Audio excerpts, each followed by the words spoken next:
No vídeo de hoje nós teremos o unboxing de todos os livros que chegaram por aqui em fevereiro. Fica aí! Para quem não me conhece, meu nome é Andréia Abreu e este é o meu canal. Seja muito bem-vindo!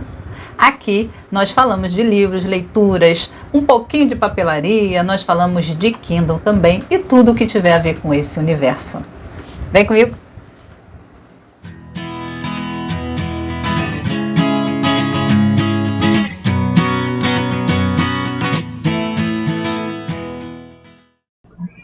Bem, pessoal, mais um unboxing aqui no canal.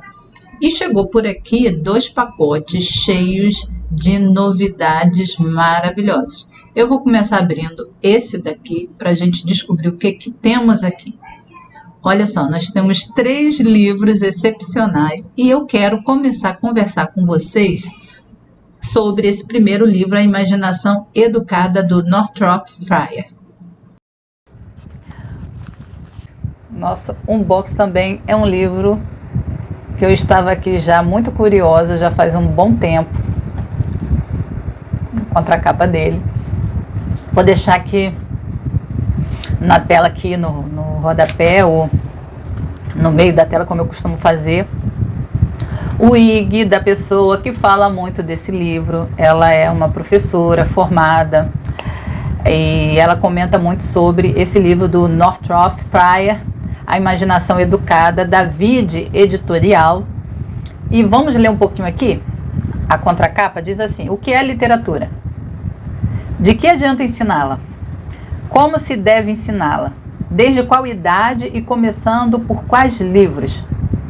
Qual é o valor social, político e religioso do estudo da literatura? E qual é o lugar da imaginação no processo de aprendizagem? Para que outras coisas serve a imaginação? É necessário, antes é possível educá-la? Do que é capaz uma imaginação educada? Northrop Frye, um dos mais notáveis, aclamados e influentes teóricos da literatura do século XX, oferece neste livro suas respostas a essas perguntas, mais do que algumas dicas para aplicar a esmo. O leitor encontrará nele toda uma concepção de ensino, de literatura e de mundo capaz de orientar um processo pedagógico desde a base. Então, se você quer entender aí para que serve a literatura, a imaginação dentro disso tudo, então esse livro aqui é para você, né? Então, como a gente gosta muito de literatura, fiquei curiosa para ler. Esse livro é um livro pequeno, tá? É um livro aí, ó, com folhas amareladas, tem muita margem, dá para escrever bastante, mas é um livro pequeno. 134 páginas apenas, tá? Mas parece que o conteúdo dele é muito bom. O outro livro que chegou no mesmo pacote foi O Foro de São Paulo, do Olavo de Carvalho, que vai nos contar a ascensão do foro na América Latina. O outro unboxing que nós fizemos foi esse, né, gente? Ai, meu Deus! Como eu queria esse livro. Esse livro tá tão bonito, né? A capa, essa capa branca. Então vamos lá. Então, para quem quer estudar o comunismo, é importante você ler alguma coisa, principalmente aqui no Brasil, né? Sobre o que a esquerda anda fazendo por aqui, qual foi a estratégia dela e tem sido a estratégia dela, e conhecer e entender essa organização criminosa chamada Foro de São Paulo é absolutamente importante. Então, por isso, comprei esse livro aqui do Olavo de Carvalho. Aqui, um dos poucos, né, que falou desse assunto, né, porque até a década de 80, 90, se não me engano, ninguém falava, né, a mídia tradicional não tocava nesse assunto e até hoje ninguém nunca fez um documentário sobre essa organização, tá, pelo menos que eu tenha ouvido falar. Então, a gente tem poucas pessoas falando sobre isso, tá?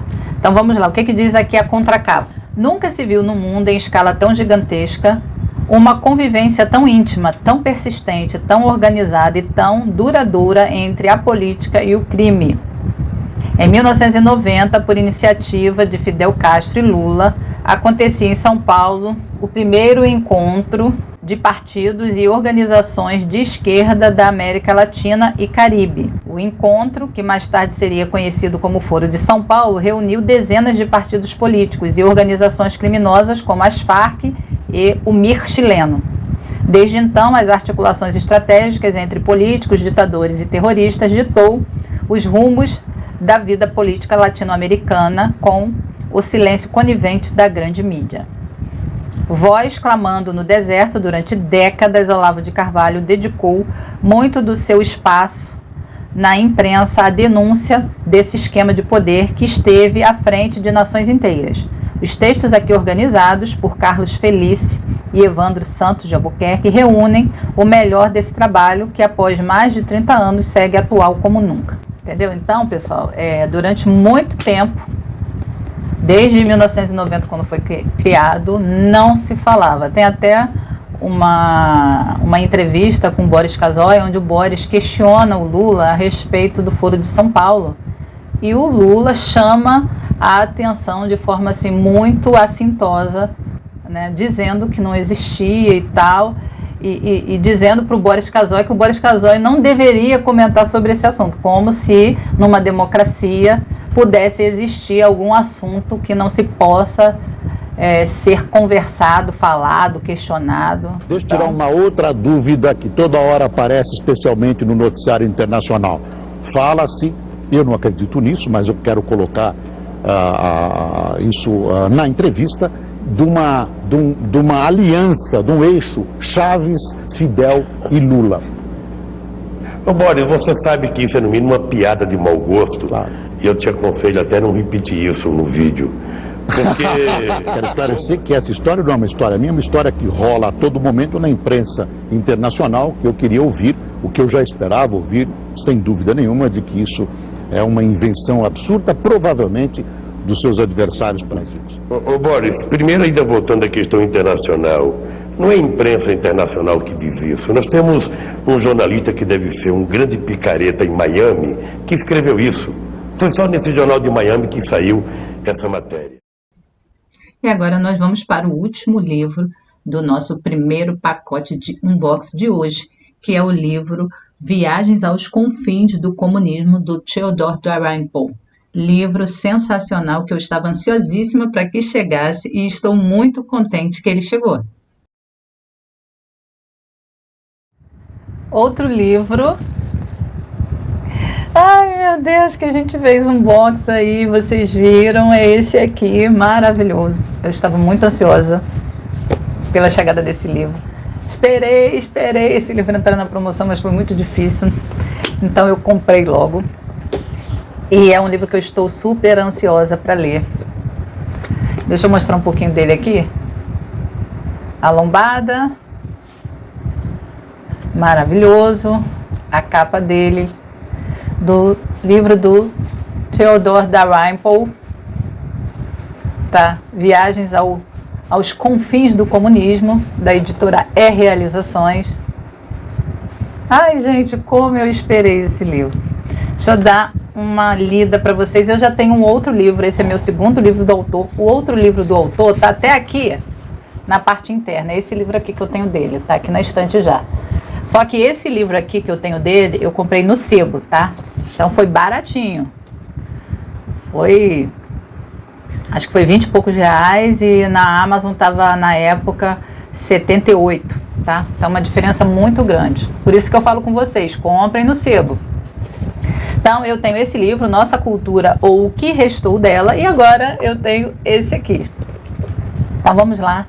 Deixa eu ler para vocês as orelhas, né? Porque lá no site a gente não consegue ler as orelhas e tem muitas informações importantes para você ter uma ideia do que o livro vai falar na orelha dele. Então, vamos lá. Examinei com cuidado a biblioteca, supondo que os livros de um homem diziam quem ele era. E cheguei a uma conclusão um tanto desdenhosa a respeito de Enver Hoxha. Mas vamos lá. Nisso, claro, cometi o mesmo erro que os intelectuais bolcheviques cometeram a respeito de Stalin. Que alguém que era pedante, burocrático e sem originalidade não poderia também ser formidável. Porém, o século XX testemunhou a criação de sociedades em que precisamente essas capacidades sem rosto são o sine qua non do sucesso e da sobrevivência. E apesar dos milhares de fotografias, das relíquias de sua vida, dos discursos e dos vídeos, Roxa permanece sem rosto, o objeto de um culto de personalidade sem personalidade, como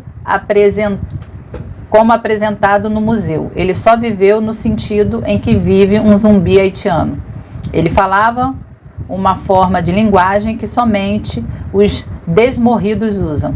Em 40 anos da Albânia socialista, por exemplo, cada sessão é iniciada por citações dele. Aí aqui na orelha da contracapa vai falar do autor, né, Theodore Dalrymple, que é um dos pseudônimos de Anthony Daniels, tá? Então, Theodore Dalrymple não é o nome do autor, é um pseudônimo. Nascido em Londres em 1949. Além de ensaísta, é médico psiquiatra. Trabalhou em 4 continentes e atuou até 2005 no Hospital da Cidade e na Winson Green Prison, ambos em Birmingham, na Inglaterra. Escreve para o City Journal, publicado pelo Manhattan Institute, e para veículos como, aí vai falar, veículos médicos, The Times, The Observer, The Daily Telegraph, entre outros jornais. Tem diversos livros publicados, entre eles A Vida na Sarjeta, Nossa Cultura ou O que Restou Dela, que eu já tenho aqui em casa, e Podres de Mimados, que também é um livro bem famoso, que o pessoal comenta bastante, Em Defesa do Preconceito, O Prazer de Pensar, Qualquer Coisa Serve, A Nova Síndrome de Vick, editados pela Realizações Editora. Então, a Realizações tem vários livros desse autor.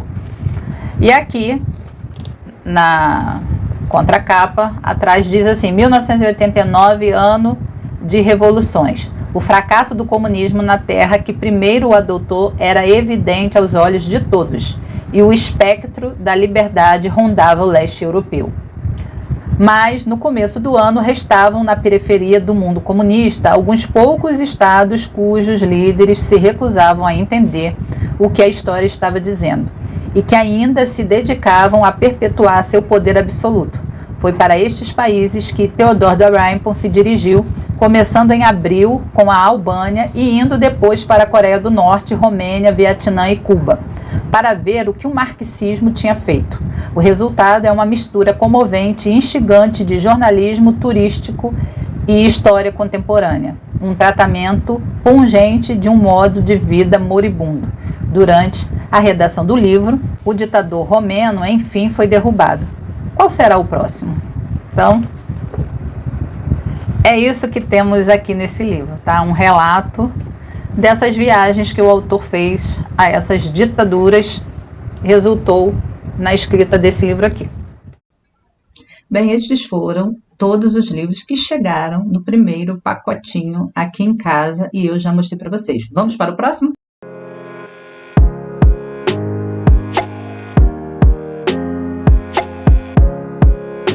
Olha aí.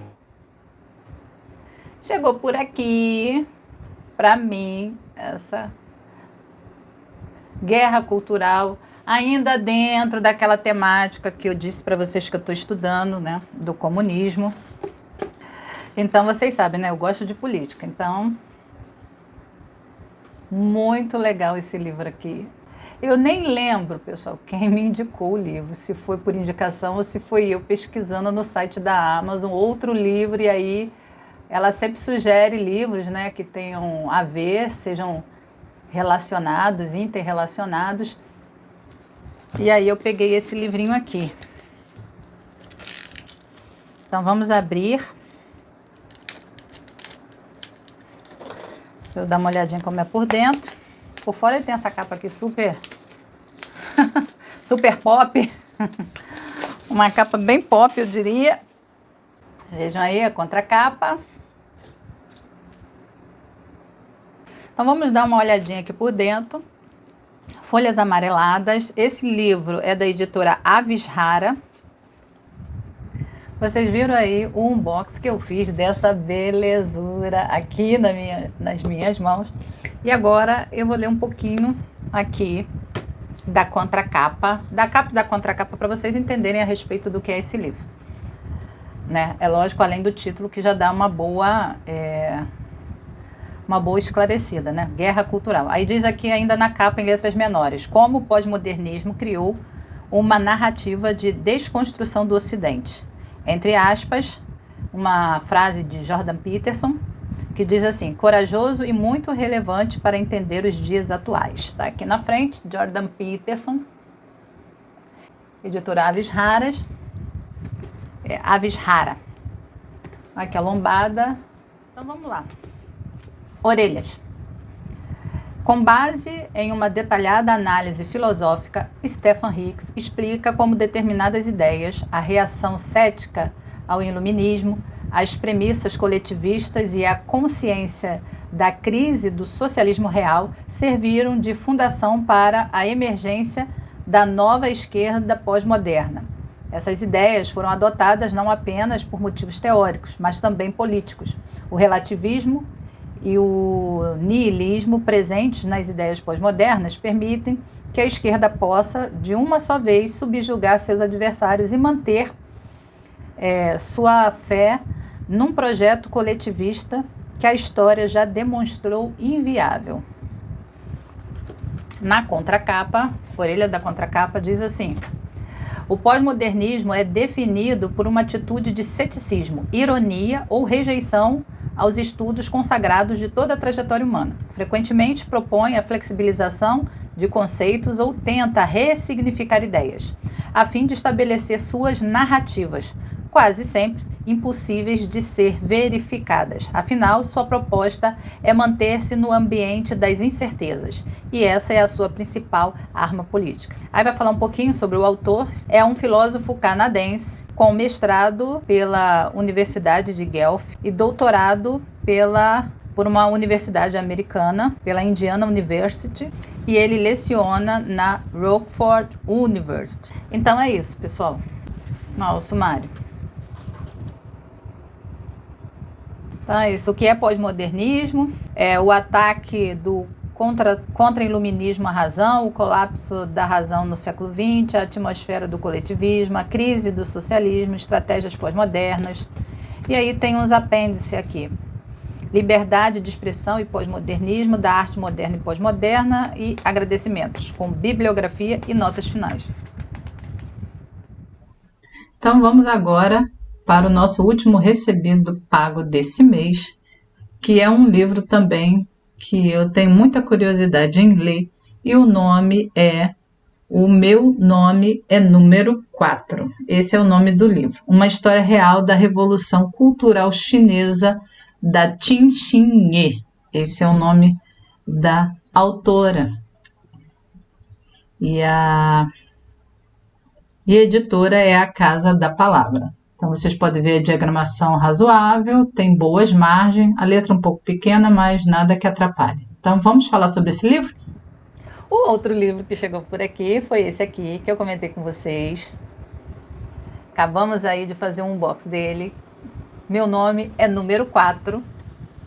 E essa indicação eu peguei com o IG da Isa Livros pelo Mundo. Tenho comentado muito dele aqui nos vídeos, porque afinal eu dou todo o crédito quando eu pego boas dicas de leitura, tá, com o pessoal que eu sigo. Então a Isa Livros pelo Mundo, ou Isadora Milagres, a nossa Isadora tá aí fazendo o trabalho dela de não ficção, indicando vários livros de história, de geopolítica, mais especificamente.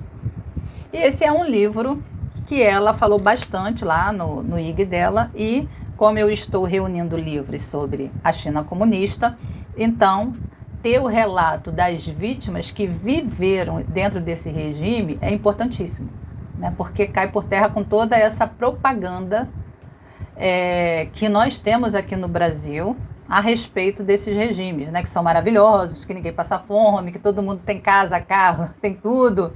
Então aqui nós temos uma testemunha ocular, uma chinesa que viveu o período da Revolução Cultural na China, e que conseguiu escapar. Ela aprendeu o inglês e virou tradutora dessa língua para o Partido Comunista.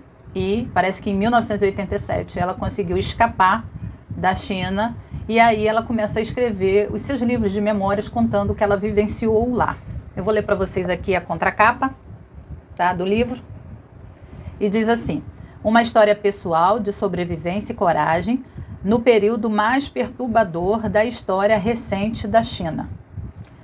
Chegou o dia do meu exílio na prisão agrícola, um dia típico de novembro em Xangai, úmido e um pouco frio, com céu nublado.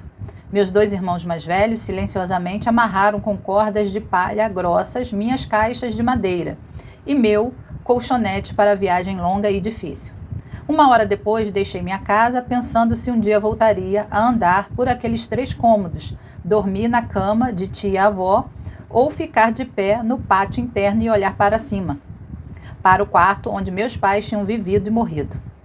Quando chegamos ao centro esportivo do distrito, para onde todos os exilados tinham recebido ordem de ir, meus irmãos deixaram no chão a minha bagagem. Minha irmã mais nova, número 5, estava chorando. Número 3 ficou olhando para a calçada molhada. Os guardas me disseram que apenas aqueles que iriam para a fazenda poderiam entrar no prédio.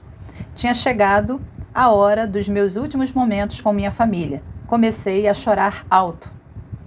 Sentamos para esperar. Minha professora me deu o pão que tinha levado para mim, mas não o toquei.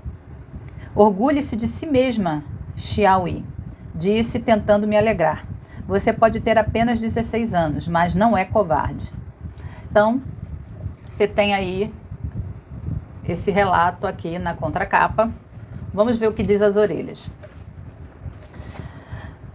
Quando Tin Xin nasceu, tia-avó profetizou: número 4 vai ter uma vida difícil. Além de todos os sinais de azar que a senhora supersticiosa enxergava, quando Ting Xing nasceu, tia-avó profetizou: número 4 vai ter uma vida difícil. Além de todos os sinais de azar que a senhora supersticiosa enxergava, ser a 4ª filha, nascida em um ano do dragão. Tin Xing teve ainda a sina de vir ao mundo em 1952, quando mal havia sido proclamada a República Popular da China por Mao Tse-tung. No cataclisma social que se seguiu à instauração do governo comunista, sua família foi violentamente humilhada pelo simples crime de ter possuído uma pequena fábrica. Seus pais não resistiram às agressões e, aos 13 anos, Ting Xing e seus 4 irmãos ficaram órfãos, sem recursos, e foram taxados pelo Partido Comunista como politicamente impuros. Sua adolescência coincidiu com os anos furiosos da Revolução Cultural, em que 1 bilhão de chineses em convulsão nacionalista queimaram escolas, fábricas e pessoas. Qualquer um que destoasse minimamente do credo do Tesouro Vermelho de Mao seria punido. Com o programa de envio forçado de jovens burgueses ao campo, número 4, aos 16 anos, foi exilada em uma prisão agrícola remota.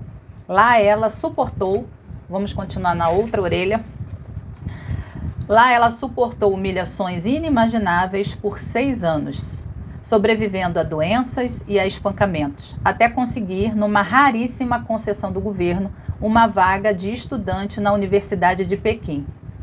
2 anos mais tarde, em 1976, o camarada Mao faleceria, enterrando consigo a Revolução Cultural.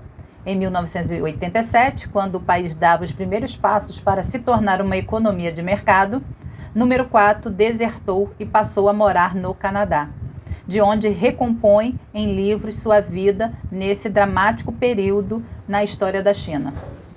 E aí vai contar aqui embaixo um pouquinho da história, né, da autora.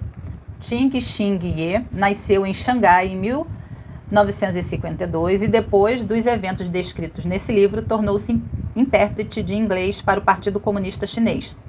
Ela fugiu para o Canadá em 1987, onde escreveu seu primeiro livro de memórias, chamado em português Uma Folha ao Vento Amargo, né, na tradução, né, porque está escrito em inglês, que seria editado com grande sucesso em 9 países. Escreveu ainda os aclamados Filha Descartada e Lírio Branco. Este é o seu primeiro livro em português, né? E a gente nem precisa pensar, né, muito para entender, talvez, por que esse é o primeiro livro dela em português, né? Porque não há interesse nas editoras tradicionais no Brasil, infelizmente militantes, mais militantes do que editora, em editar livros, tá, que revelem a verdade sobre os regimes de esquerda, regimes marxistas, comunistas no mundo. Eu fico assim, imaginando o que aconteceu com os irmãos, né? Eu vou ler esse livro até a última página, curiosa, para saber se ela comenta sobre o fim, né? O que aconteceu com a família. A gente sabe aqui, por essa leitura preliminar, que os pais morreram porque não suportaram a implantação, né, do regime comunista. Mas e os irmãos que ela deixou para trás, né? Como será que estão esses irmãos? Será que eles sobreviveram? Será que morreram? Né? Porque ela teve muita sorte. Então, vou ler esse livro com essa pergunta em mente. Bem, pessoal, eu vou ficando por aqui, pedindo sempre para vocês não esquecerem de curtir o vídeo. Se não curtiu lá no começo, aproveita, curte agora, comente, deixa aí o seu comentário no box.